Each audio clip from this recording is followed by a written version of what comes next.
Okay, so welcome back to another learning outcome.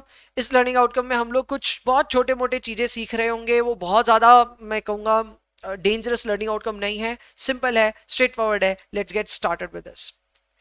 इस learning outcome में हमें सीखना है about major return measures and about their appropriate usages, ठीक है ना। And we need to calculate and interpret, so obviously certain numerical questions can also come from this learning outcome, ठीक है। आइए शुरुआत करते हैं। सबसे पहले आता है gross return. What is gross return? बहुत सिंपल है, very very simple. Supposedly you are my client, ठीक है, you are my client and I am your manager, investment manager. You told me to trade for you, और मैं trade कर रहा हूं आपके लिए बेस्ड ऑन माई डिस्क्रिप्शन, जो भी है मैं अपने डिस्क्रिप्शन से काम कर रहा हूं। सो आपने मुझे कुछ पैसे दे रखे हैं और मैं उसके हिसाब से इन्वेस्टमेंट करते जा रहा हूं। जब मैं इन्वेस्ट करता हूं तो मेरा ब्रोकरेज का कॉस्ट लगता है, correct. Every time I place a trade तो मेरा कुछ ना कुछ ब्रोकरेज लगता है। इसके अलावा STT, correct, stamp duty, there are various charges that the government also levies. तो ये सारे चार्जेस ना लगते हैं, एंड ये सारे चार्जेस लगना एकदम आम बात है। This is connected with generating returns, ठीक है ना, एकदम directly connected with the trades है। तो इसको आप अवॉइड तो कर नहीं सकते। सो व्हाट यू डू, आप इनको माइनस करने के बाद ये एसरटेन करोगे कि आप अपने क्लाइंट को कितना रिटर्न जनरेट करके दे पाए। यानी कि मैं एक एग्जांपल के तौर पे मैं बता रहा हूं, supposedly I was able to generate 20% return over the entire year after paying off all the brokerage, all the commissions that were required for these trades. इसी को कहते हैं gross return. So gross return क्या है? Gross return is the return, ठीक है, that is calculated prior to deducting certain expenses. अभी वो क्या एक्सपेंसेस है वो मैंने नहीं समझाया है, बट इसमें कुछ एक्सपेंसेस माइनस हुए हैं, कुछ नहीं भी हुए। जो हुए हैं वो क्या है? जो हुए हैं वो हैं वो expenses which are related to generation of return. वैसे यहां लिखा है कि ये एक्सपेंसेस वो हैं जो रिटर्न जनरेशन से रिलेटेड नहीं है, ये क्या है मैं इसके ऊपर आऊंगा। लेकिन हाँ, ग्रॉस रिटर्न में क्या क्या माइनस होता है ये जानकारी होना बहुत ज्यादा जरूरी है, क्योंकि कई बार बच्चे इसमें गलती करते हैं, स्टूडेंट्स डू इट रॉन्गली। वो सोचते हैं इसमें ब्रोकरेज भी माइनस नहीं होगा, एकदम भी नहीं है ऐसा। ग्रॉस रिटर्न कैलकुलेट हो रहा है, इसका मतलब ये नहीं कि इसमें से कुछ भी माइनस नहीं हुआ है। इसमें से वो खर्चे माइनस हो चुके हैं जो कि किसी भी ट्रेड को प्लेस करने में लगेंगे ही लगेंगे। You can not avoid it. फिर एक्स्ट्रा क्या है? एक्स्ट्रा है मैनेजमेंट फीस, एक्स्ट्रा है एडमिनिस्ट्रेटिव फीस। अब देखो समझो, मैं अगर आपके पैसे मैनेज कर रहा हूं, ठीक है, you are my client, I am your manager, so for obvious reasons मैं अपने मैनेजमेंट की कुछ ना कुछ फीस आपसे लूंगा। Supposedly I wish to take 4% from you in the name of management fee. तो जब मैं 20% में से 4% खुद रख लूंगा, how much are you going to get? 16%। Now this 16% is your net return. So 20% में ब्रोकरेज वोकरेज सब माइनस, लेकिन इसमें से और क्या माइनस नहीं हुआ था? Expenses which were in relation to administration और मैनेजमेंट, और ये मैनेजर खुद से चार्ज कर रहा है। This is not related with the trades, it is related with the overall management. That is why ये जब माइनस होता है तब हमारा निकलता है नेट रिटर्न। या नेट रिटर्न में लिखा हुआ है, net return is gross return less managerial and administrative expenses, correct. And obviously net return is way better return to actually evaluate than gross, ठीक है ना। ग्रॉस में मत जाया कीजिए, मतलब ये बहुत इंपॉर्टेंट भी है। म्यूचुअल फंड्स को खास को अगर आप कंसिडर करें तो म्यूचुअल फंड्स में हमेशा आपका जो म्यूचुअल फंड डिस्ट्रीब्यूटर होगा या फिर जो भी आपको म्यूचुअल फंड चेप रहा है, ठीक है ना, मैं चेपना ही बोलूंगा क्योंकि काफी ज्यादा मिस सेलिंग होती है इस यूनिवर्स में। तो अगर कभी भी आपके पीछे कोई भी आपके बैंक का आरएम लगा है और वो आपको म्यूचुअल फंड समझा नहीं रहा है, रादर वो सेल करने में लगा हुआ है, ठीक है, ही इज जस्ट वांटिंग कि उसको कुछ कमीशन मिल जाए, तो आपको सेल करने में लगा हुआ है, तो कई बार ऐसी बातें बोलते हैं ये लोग कि सर आपको 12% रिटर्न तो पक्का मिल जाएगा। सर 12% का इसका ट्रैक रिकॉर्ड है। आपको हमेशा पूछना चाहिए कि ये 12% क्या है भाई, ग्रॉस है कि नेट है?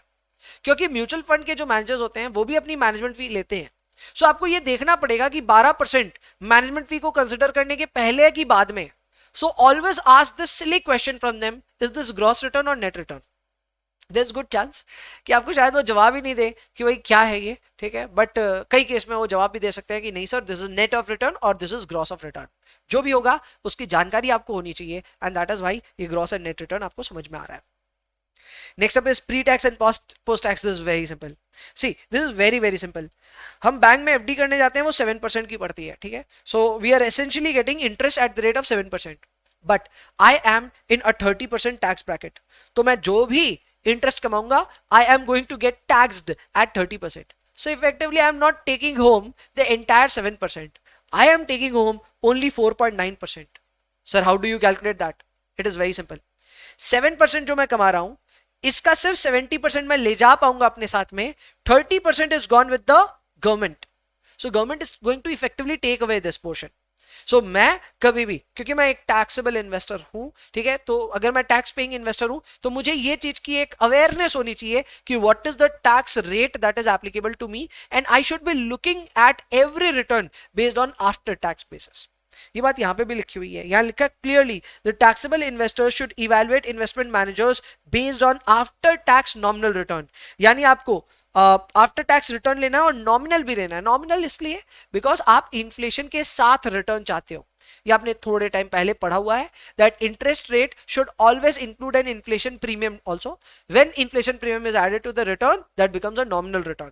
सो नॉमिनल तो चाहिए ही, बट आफ्टर टैक्स हम चेक करेंगे कि हमको अपने हिसाब से मिल रहा है या नहीं मिल रहा है रिटर्न, एंड प्री टैक्स कभी भी नहीं देखेंगे, ठीक है ना. हाँ, प्री टैक्स तब देखना चाहिए जब आपके ऊपर टैक्सेस ही नहीं लग रहे. ऐसे मोस्ट केसेस में नहीं होने वाला है, इसलिए प्री टैक्स नहीं देख करके पोस्ट टैक्स देखना चाहिए. फाइनल अब इज रियल रिटर्न. इसके ऊपर पहले बात की थी हमने. रियल रिटर्न होता है बहुत ही simple. It is the return that you are able to generate after you eliminate the inflation premium from your return. इसके ऊपर हमने एक कैजुअली बात करी थी कि अगर हमको 7% एफडी दे रहा है और 5% इन्फ्लेशन है, तो ये मान लेना कि इसमें 7% में 5% तो आपको इन्फ्लेशन के प्रोटेक्शन के लिए दिया जा रहा है. आप एक्चुअली 2% ही अर्न कर रहे हो. So that is your real return. अब ये मैंने बहुत सिंपल तरीके से आपको समझा दिया था 7-5 करके, जबकि एक्चुअल में ऐसा नहीं होता है. एक्चुअल में the formula that is applied here is very important. The formula is that 1 plus nominal return is equal to 1 plus real return into 1 plus inflation premium. यानी real plus inflation premium is equal to nominal. अगर आप ऐसा सोच रहे हो तो गलत सोच रहे हो. You cannot do this way. In fact, इसको करने के लिए आपको factors का use करना पड़ेगा. So you will take 1 plus nominal and this will be equal to 1 plus real multiplied by 1 plus inflation premium. ठीक है, तो ये एक इंपॉर्टेंट बात है, ध्यान रखिएगा that you can not just do plus and इसे नॉमिनल रेट निकाल लो. आपको अगर नॉमिनल रेट निकालना भी है तो आपको फैक्टर्स के साथ ऑपरेट करना पड़ेगा. So yes, this is true. Real में इन्फ्लेशन जोड़ देते हैं तो आ जाता है nominal, that is all true. But calculate करते वक्त फैक्टर पे ये कैलकुलेशन करनी है. So please 1 plus real rate लेना एंड फिर उसमें मल्टीप्लाई करना 1 प्लस इन्फ्लेशन प्रीमियम. अब यहां नोटिस करने वाली बात यह है कि यहां रिस्क फ्री रेट की बात हो रही है, तो यहां पे भी हमने रिस्क फ्री रेट से ही शुरुआत करी. So we took real risk free rate, उस पे हमने इन्फ्लेशन ऐड किया, अब वो बन गया nominal still risk free rate. आप कहेंगे कि सर हमको इसको बनाने का है रिस्क एडजस्टेड रेट. तो रिस्क एडजस्टेड कैसे बनेगा? इस पे प्रीमियम ऐड हो सकता है. Clear? So what we can do here is, जब हमारे पास में नॉमिनल रिस्क फ्री रेट आ गया तो हम इसमें एक रिस्क प्रीमियम को भी मल्टीप्लाई कर देंगे. जैसे हम करेंगे then we will get our 1 plus nominal rate. अब ये रिस्क फ्री नहीं रहा, समझिए. When you have taken 1 plus nominal risk free rate, तो अब इसमें risk premium was not accounted. Again, risk premium technically add नहीं हो सकता, तो आपको उसका भी फैक्टर बना के मल्टीप्लाई करना पड़ेगा. We have done the same thing. हमने risk premium का फैक्टर बनाया और मल्टीप्लाई कर दिया. When we did that, अब जाकर के ये अभी भी नॉमिनल रेट है क्योंकि इसमें इन्फ्लेशन प्रीमियम एडेड है, but this has become a nominal rate. This is no longer risk free rate. ठीक है ना, क्योंकि अब इसमें रिस्क ऐड हो चुका है, रिस्क प्रीमियम ऐड हो चुका है, तो अब ये रिस्क फ्री नहीं रहा. अब इसी चीज को अगर आप देखें तो यहां पे हम रिस्क प्रीमियम को डिफाइन कर रहे हैं as 1 plus nominal by 1 plus nominal risk free rate. However, अगर आप ये वाला फॉर्मूला भी नोट कर लो तो आई थिंक काफी आपका अच्छा हो जाएगा, आपको याद रहेगा ये फॉर्मूला लंबे समय तक.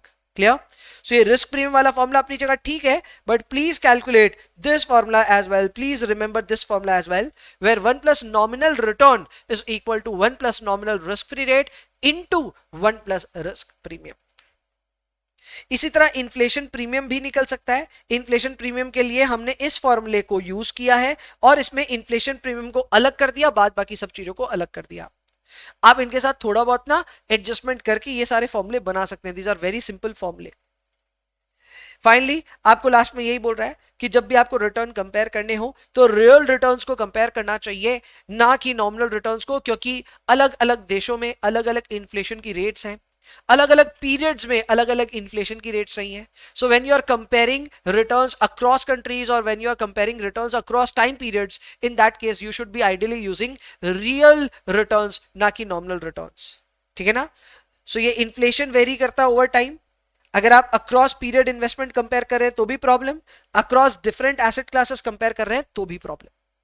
Now this is also a reason. आप रियल रेट के बारे में वैसे पहले से जानते होंगे if you have studied economics in your life.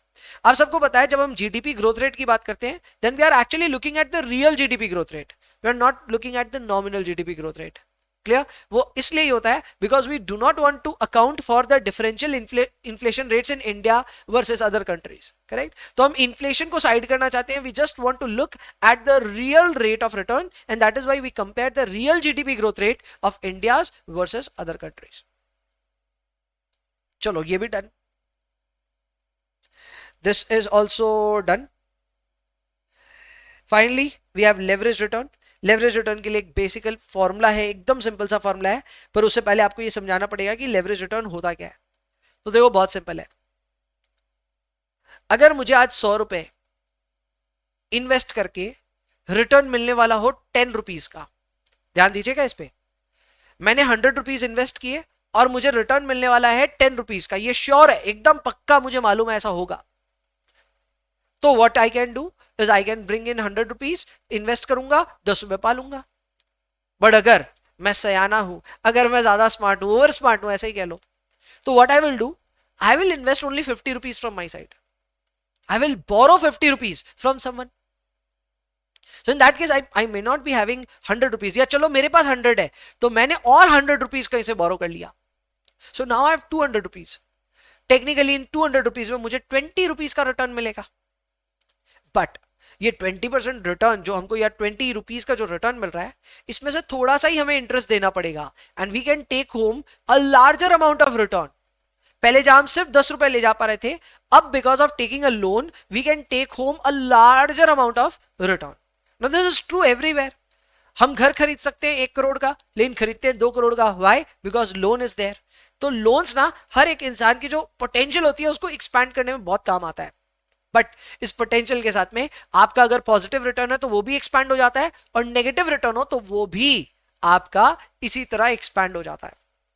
Technically leverage return का काम यही है कि ये आपके छोटे से रिटर्न को एक एक्सपैंडेड रिटर्न बना देता है, एक मैग्निफाइड रिजल्ट बना देता है। Why? Because you are not investing all the money from your end, you are investing your money plus you are also borrowing from somewhere.